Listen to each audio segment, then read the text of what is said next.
Welcome to another video training for women in leadership. This is your Hot Flash training for women. Hot Flash.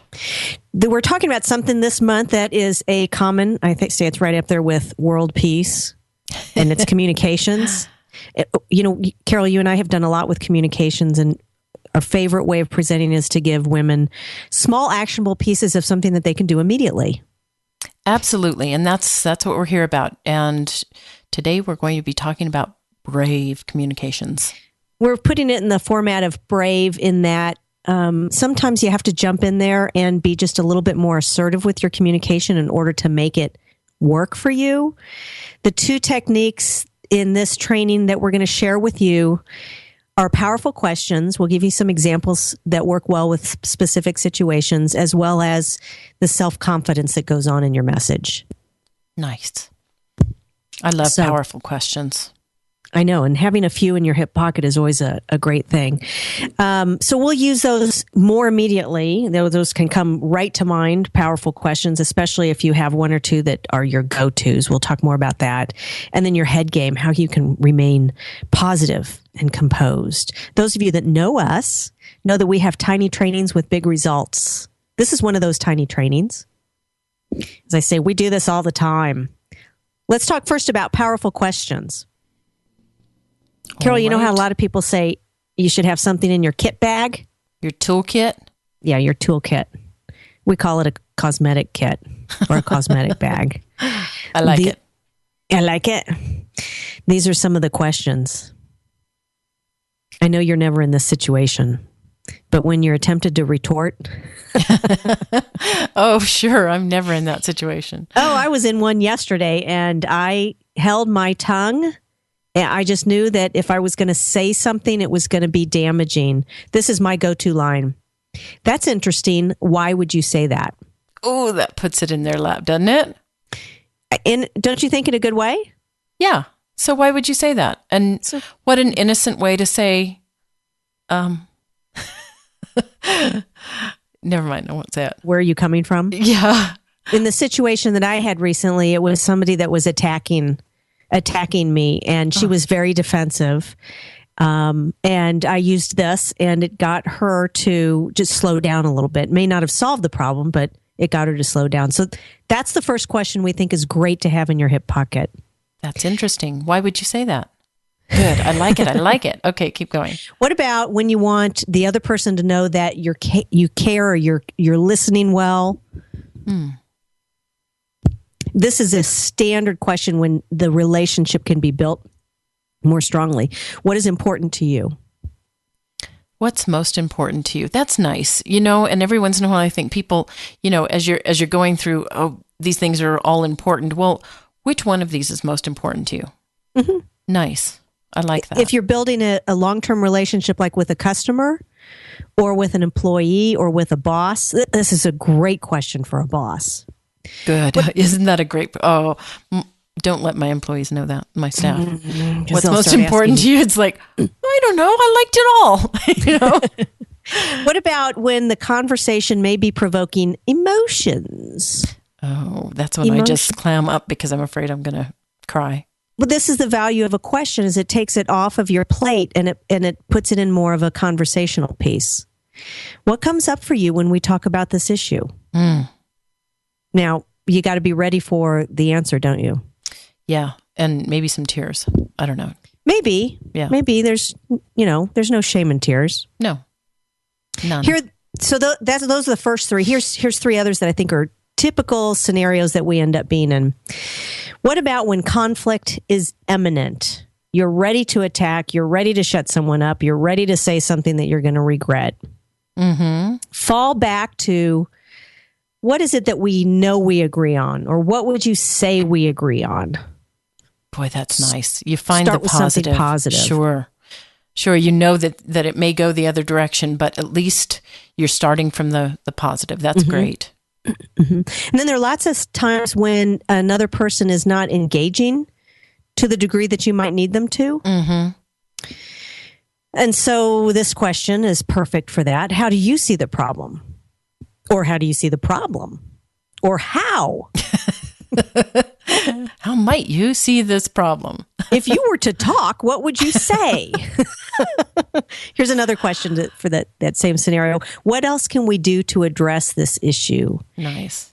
Mm-hmm. And by the way, with all of these questions, you state them, or you ask them, I should say, and then you don't state the answer. You let them state the answer. So This is a place where silence is golden. For those of you that can't be quiet. And that would be me. So often I would say, what would you say we agree on? I think it's blah, blah, blah, blah. Yeah, so, exactly. No, just let them speak. Good.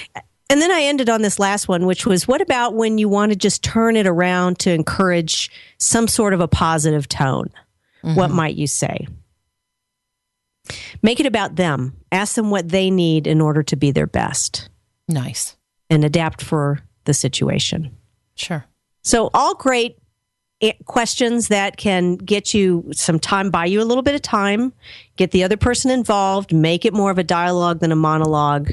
Take down the reactionary behavior and language and everything else. It takes this down to a very calm, lovely place to be with somebody. Right.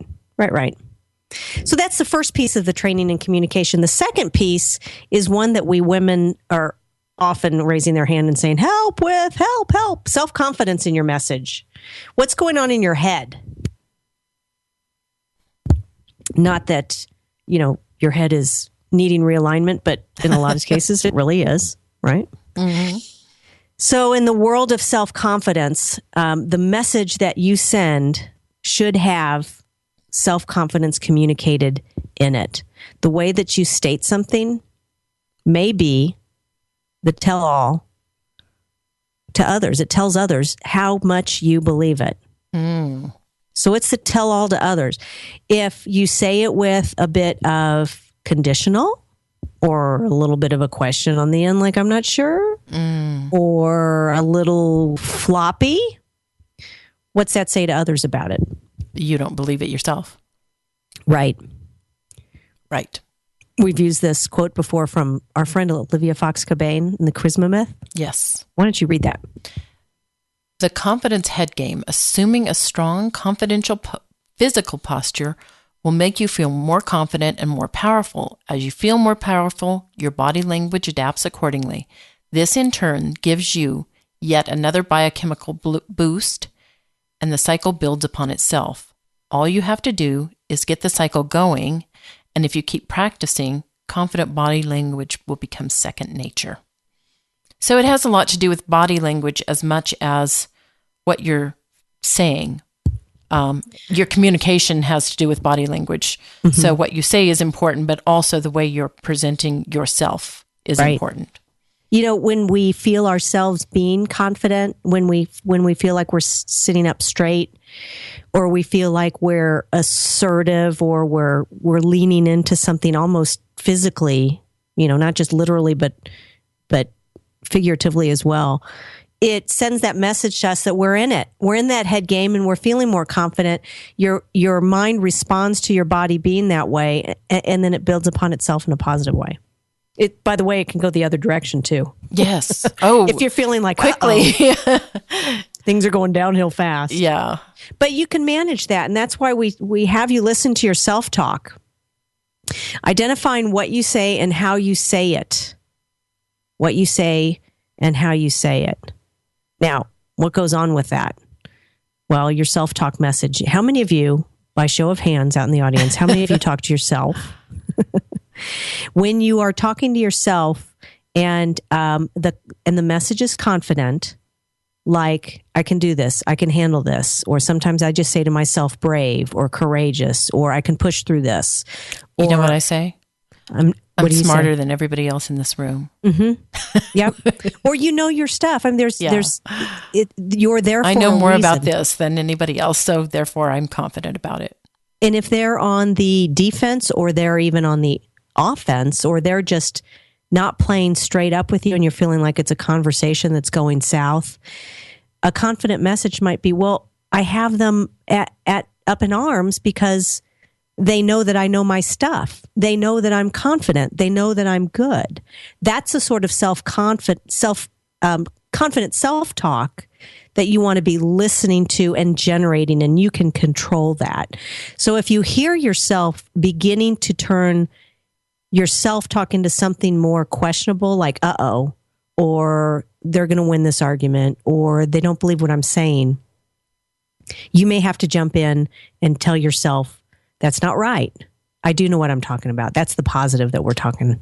They're being really silent because they're listening to me. It's not because they don't believe what I'm saying. It's because they're listening, because what I'm saying is very interesting. That's interestingly, when I speak in public, I always get a little bit nervous because everybody's silent, and I'm thinking, oh my God, they're silent. Oh yeah, they're listening. Yeah, they're hanging on my every word. That's right. It's not that they're questioning it, but it can go that way. It can be, if you've ever tried to use humor in front of a crowd. I had a group the other night, the one that you were in, Carol. They were not boisterous, and it was just the tone of the meeting. It wasn't me. And I saw some smiles and I saw some nods and I got a lot of positive feedback. And it was kind of like about a year ago, I talked to a group of engineers, and I had some pretty good jokes in there. I'm not a joke teller, but I do like to use humor. And I walked off the stage feeling like, in the case of the engineers, feeling like, well, I didn't get a lot of feedback from them. God, what a bunch of dead people on a log. It would have been really easy for me to stand up there and think, uh-oh, this is flopping. Right, or, uh-oh, they don't like me. But instead, you told yourself, these are great jokes, and they're just... I told have myself no sense of humor. Yeah, they were laughing on the inside. Right. And afterwards, I can't tell you how many people came up to me and said that was great. I cannot tell you how many people said that. Well, the same last week when you were in a room full of women, and I thought they were having a pretty good time in the middle of your speech. So I think you couldn't hear them from the back. So this is kind of the summary that you and I, Carol, want women to know about that part of the confidence, is to know yourself, know where your hot buttons are, know where you tend to go. Are you a pessimist, or you're an optimist, or the messages that you tell yourself, what do you want to rewrite them to be? And then manage yourself, know yourself, manage yourself. And then last of all, listen to yourself. And if you're doing all three of those in concert with one another, you're more likely to have a confident message emerge from that. Right. Listen to your self-talk and manage that. And that's a great part of having the confident appearance. Yeah. Yeah. So there's a lot more stuff on our website for those of you that are into developing your professional leadership with other women like us. There's me and Carol right there. They're easy online assignments. We also have a membership where we give women assignments each week in a different area. In this video happens to be kicking off a month where we're talking about communication. So those of you that are in the pack that have signed up for that know that you'll be getting an assignment one each week for the next 4 weeks, having to do with communication. But follow us. There's more at skirtstrategies.com/membership. Carol, anything else you want to say? No, just communicate well. Thanks for being with us.